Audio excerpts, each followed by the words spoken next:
My name is Stacy Volsi, and I am a nonprofit co-founder, a nonprofit consultant, and I serve nonprofit organizations that are at the annual revenue of 100K to 300K, and they need to build their organizational capacity, secure funding, identify financial opportunities, and partnership opportunities.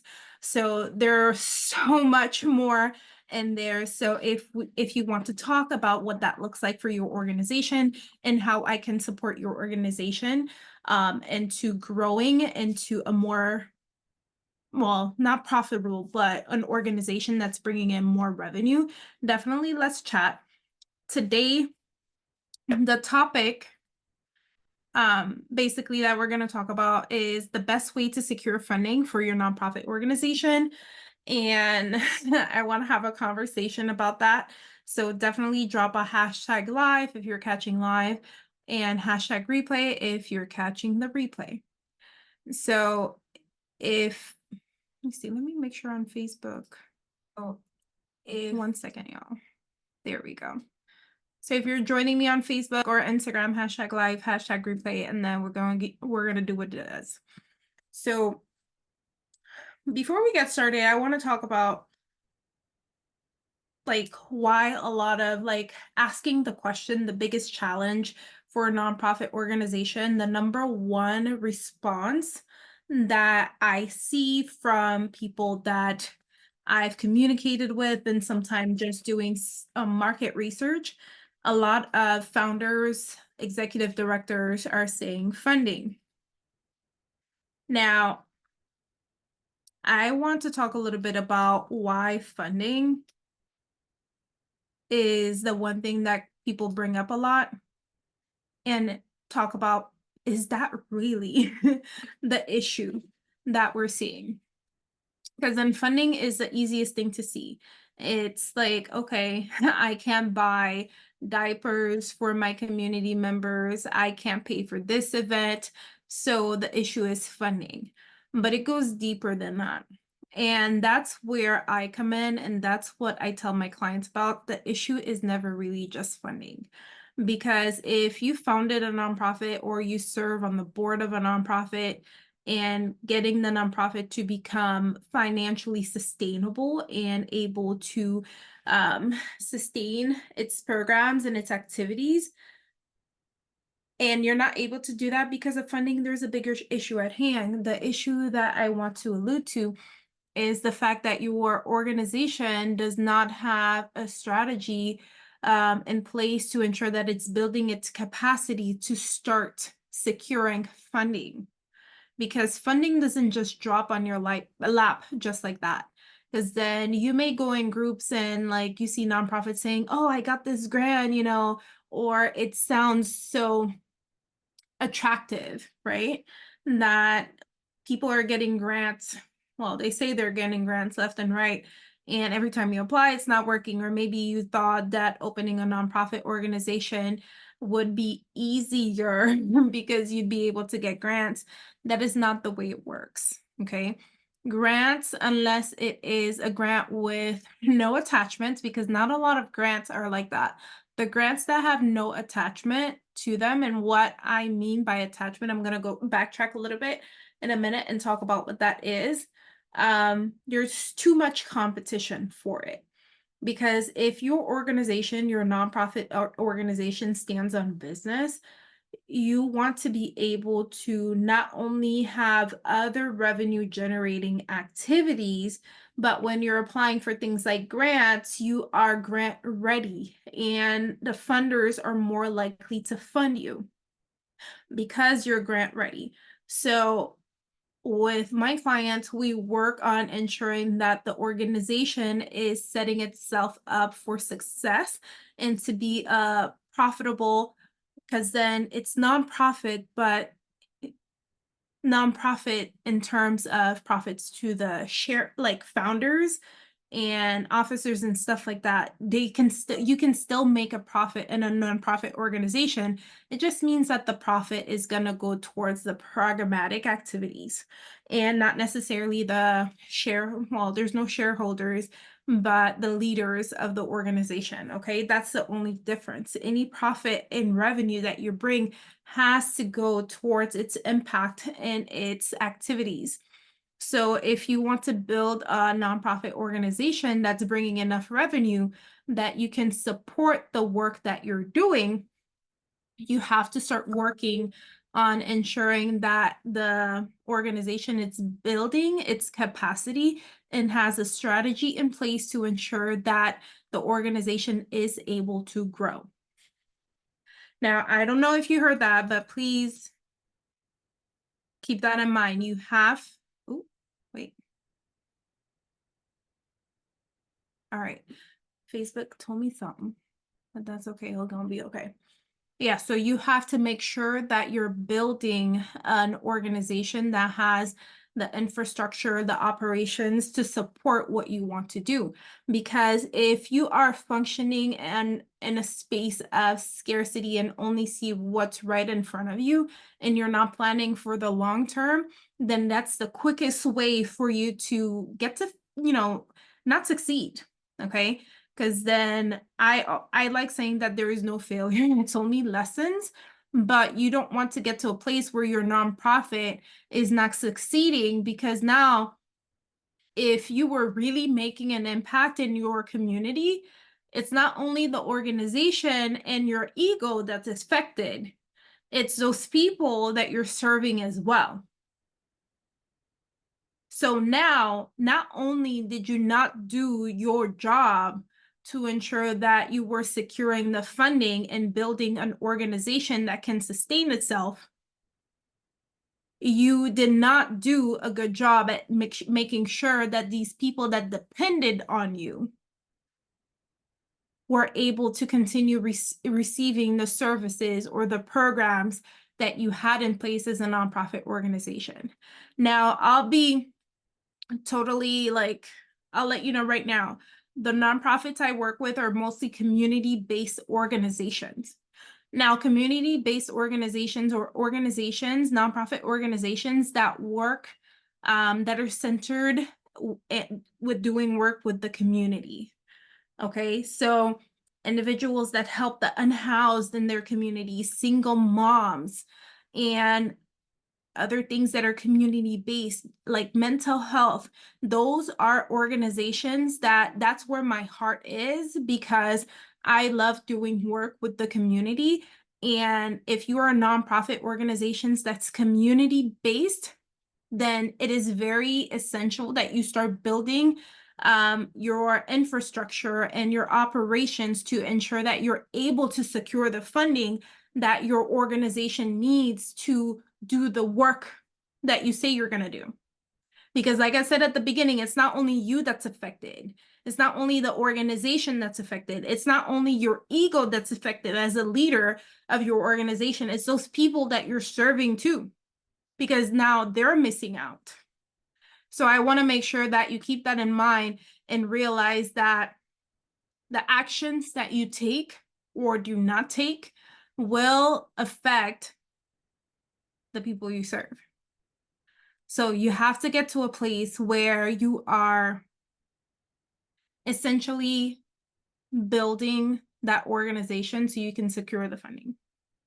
Now, securing funding sounds easy, or it sounds for some people like something that's far-fetched, but you have to remove yourself from the process and actually take actions that lead to actually doing it. Because if you're doing the same thing and just begging people for money, and you don't even know how to make sure that your organization is set up properly, because your nonprofit organization is a business, but you don't know how to run a business, that's a problem. So you can't be busy looking at the problem of funding where you're becoming just desperate, or seeing it like approaching it with a sense of desperation, because that's all that's coming to the surface. You're not actually addressing the real problem, which is your infrastructure, your operations, the capacity of your organization. Because if your mission is to serve single moms or feed unhoused individuals, but you're not tapping into what it means to have strategic partners that can support the work that you're doing, then what are you doing? You have to make it make sense, because when your organization lacks structure and strategy, it becomes, I'm sorry to say, it becomes a liability. You become a liability to anybody that needs your services, because you can't really support the activities that you say you're going to do, because there's no structure or strategy in place. Like, you started the organization, but did you have a business plan in place? Did you have a strategy, a strategic plan in place? Did you have a fundraising strategy in place to ensure that you weren't stuck in this funding like dry cycle? Did you have all these things in place before you started your organization? If you did, great. But if you're still if you're stuck at 300,000 and you can't break that ceiling, it's time to revamp that strategy, because what worked before is not going to work anymore. So you need to evaluate where you are right now, what you're doing right now, how you can improve, because that's how you're going to have progress in your organization. If you're just starting out, then you're going to have to do a few things to ensure that you're able to continually build and grow. And you have to start working on these things immediately, because 1 year, 2 years down the line, you don't want your organization to become a financial strain for you and the board members that are contributing, because you didn't have any of these things in place. As a leader, you can't be crying about like grants or monies and putting yourself out when you're not even building relationships or seeking strategic partnerships or even sponsors to help with the flow of money into your organization. Like, we have to make it make sense.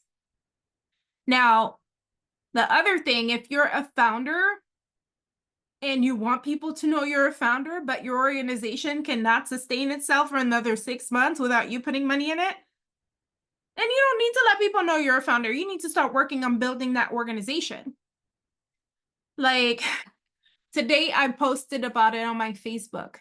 I will be very transparent with it, because then when I meet people, like, I tell them what I do to like just let me know if they have any questions and stuff like that. The person reached back out and let me know their organization was having a hard time. Now, me, where I come from, I like to address people by name. So I'm like, hey, I'd love to know who you are. What's your name? So we can have like a conversation. I kid you not. Hey, I'm Madam the founder from XYZ organization. Y'all, I just looked at the message, closed it, blocked the person. Because then my thing is, if the title founder is all you cling to, and you cannot even get your nonprofit organization to make it through another year and you're complaining about it, you don't need to be in my inbox. Because then, like, people that are serious about making sure there's revenue coming in their businesses, because your nonprofit organization is a business. You're in the business of helping people. That's the only difference. You're in the business of helping people, and these profits don't go to you. Yes, you can pay yourself a salary, like if you're an employee, if you're doing the work, but that's another conversation. If you have difficulties getting revenue in, then that's maybe a conversation for when you have steady flow of revenue coming in. But if you're more attached to the title than the actual work and the outcome of the work you're supposed to be doing, you have to keep it pushing. Okay? The title, the dream you had, the good heart you say you had when you started your organization is not what's going to fund your organization. It's not. It's not going to fund it. It's not going to help you secure the funding. Like, no matter how much you're begging people on Facebook or on Facebook groups or whatever social media platform, like, it's not going to get you the funding that you need to make sure that your organization is progressing. Like, it's not. So you have to start thinking about what does. And I'm going to go back to this. It's making sure you have the structure, the operations, the capacity to do the work that you need to do. Because when you're trying to secure funding, either from grants, from sponsors, which are not the only ways to generate revenue in a nonprofit organization, you need to have those things, structure, operations, and the capacity to prove to these funders that you are reliable. Just like if you go to a bank and the bank is going to ask, well, you're trying to get a credit card, they want to know if you are a liability, if you're going to pay them back, or if you're a safe bet. They're going to ask you for a lot of documents. Now, funders, they're going to look to see if your organization is credible. So have you been doing the work? Not just with, because then I met somebody like, today's what? Today's Friday. I met somebody on Wednesday night, and she's doing amazing work in her community. And one thing she said stood out to me, because then she didn't want to take pictures. She's not doing it for the glory. She's not doing it. I get that. But as somebody running a business or a nonprofit organization, and you're telling me you're seeking funding to do that work, it's your job to make sure you document this stuff. Like, have how do you call these things? Those photo release forms ready. Have them ready. Because then if you can't document what you say you're doing, why do they want to fund you? Why do they think you need any sort of support to do more impact, but you can't prove that you're impactful? Because then have you ever heard of people saying if if you didn't take a picture, it didn't happen? It's the same thing. Like, no picture, it didn't happen. No documentation, it didn't happen. How do you prove that you are doing the work that you say you're doing? Is it just by your word alone? Take pictures, right? Make sure you are recording data that proves the work, okay? Make sure you start building your skills. If you lack skills and knowledge in running a business, get help. Stop letting your ego drive the way you run your nonprofit organization, because that's the quickest way for you to hit a wall and not being able to get further or scaling your nonprofit organization. Because some of y'all have great missions, you're doing great work, but you are at a point where you cannot sustain these programs because you don't have the funding. Broken hearts and desperation don't fund programs. You have to use, if you are the leader you say you are, the founder, the executive director, your job is to build strategic partnerships, build relationships that benefit your organization, your nonprofit organization. You should get out there and meet with other community-based organization, other nonprofit organizations that do similar work, or maybe not similar work, but work that is complementary to what you're doing. You need to be meeting with elected officials, because right now a lot of people are complaining, oh, I don't like these elected officials. Not for you. Okay, like, you're a nonprofit. You're not political. Start acting like it. You are talking to people so you can make a case and advocate for the community that you serve. So get out of your feeling, mind your business, and start having conversations with people. You don't have to agree. Like, we have to be adults about this. You don't have to agree with everything that this person that you meet is going to say. You don't have to agree with their rhetoric. But at the end of the day, you need to be able to stand on what you say. Like, if this is what you believe, clearly look at them in the eye. I don't agree with you, but this is what we need. This is what our community needs, and learn to communicate in a way that you're not sounding like an angry person. Like, you're sounding respectful. Because then one thing I've learned being in the nonprofit world, a lot of you are not going to like this. It's all politics. It's all politics. I hate politics. That's all my husband. But it's all politics.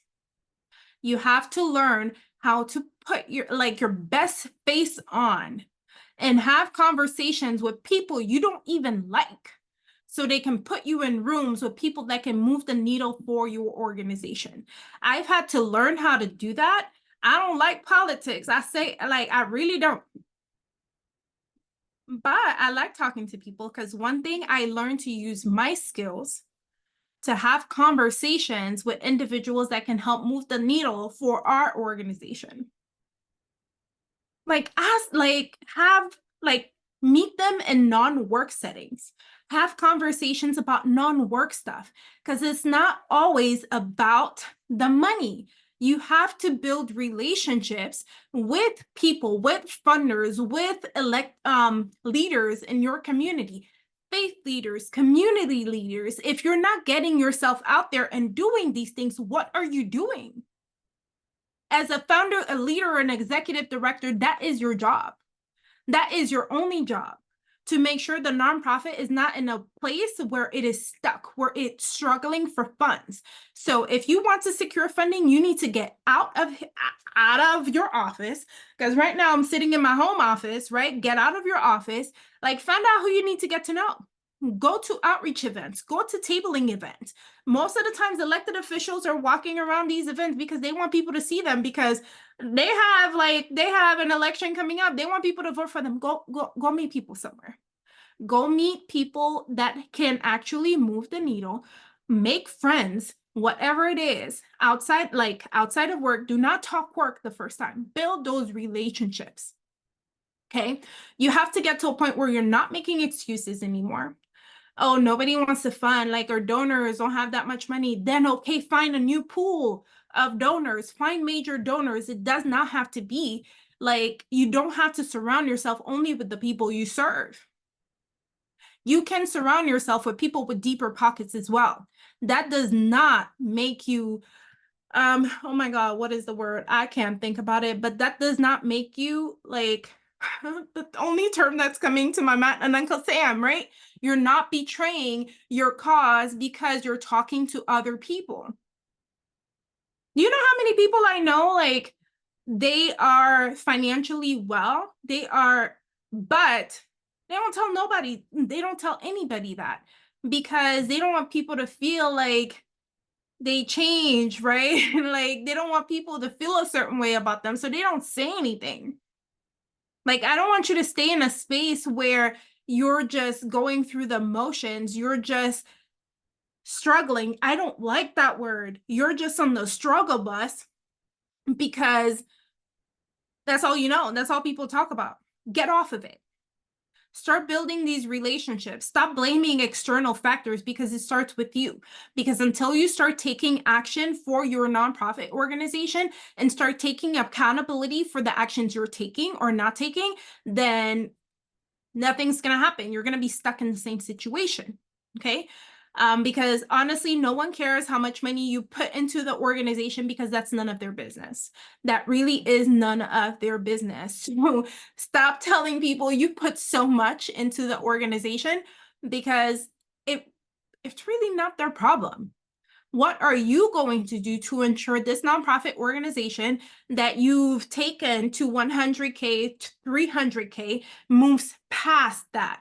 So you're not wearing all the hats anymore within your organization. You can actually delegate to somebody you have on staff. Maybe it's somebody part-time, maybe it's a volunteer team, because like, even if it's volunteers, you need to start hiring, like hire a volunteer coordinator that can bring in people to volunteer. Maybe it's not a whole full staff, right? But you need to start bringing enough revenue so you can do these things. Okay, so it is your responsibility, whether you like it or not, to make sure your organization is on the right track.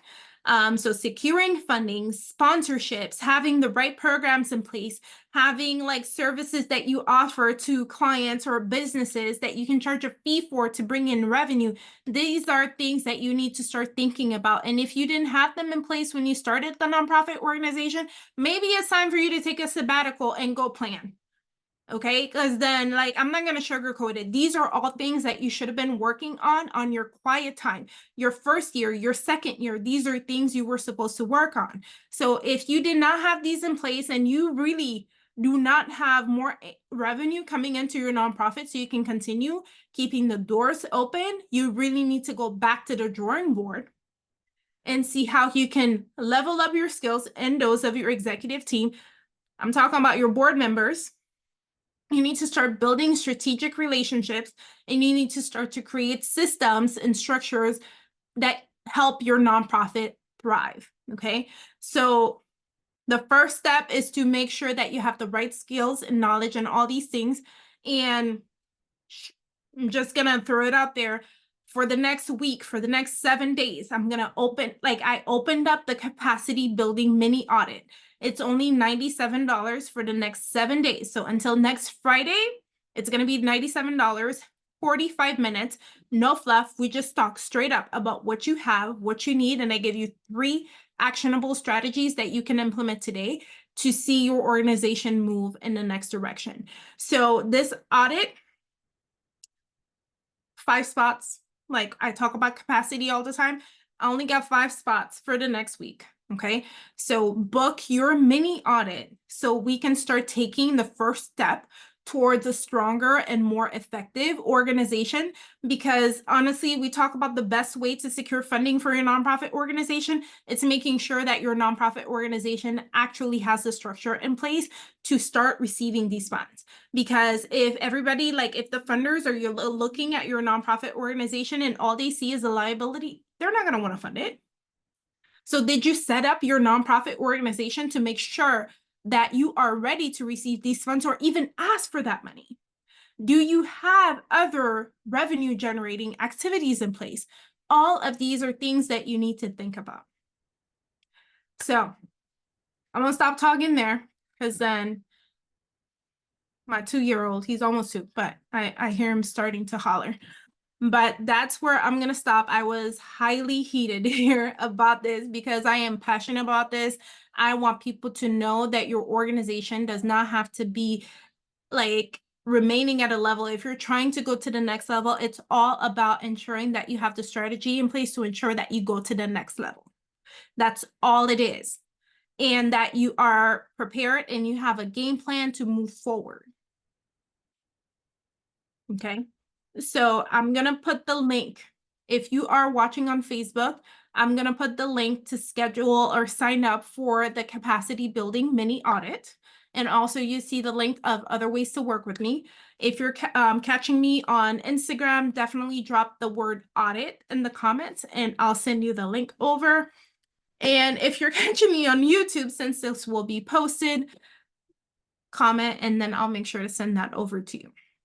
But either way, I hope everybody has a wonderful weekend. And thank you so much for tuning in. And yeah, I'll catch you sometime in the next few days.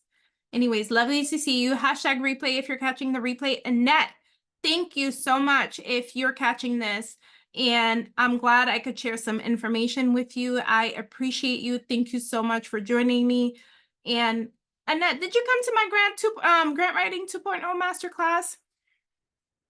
Let me know, because then the comments weren't popping up until now. Let me know if you showed up to the grant writing 2.0 masterclass, because then yes, the relationships matter a lot, and I won't stop saying this.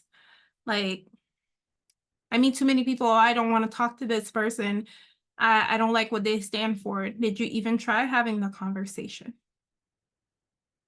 Because then half the time we see these people on TV and think they're not humans. They are. Have a conversation outside of what you want to talk about.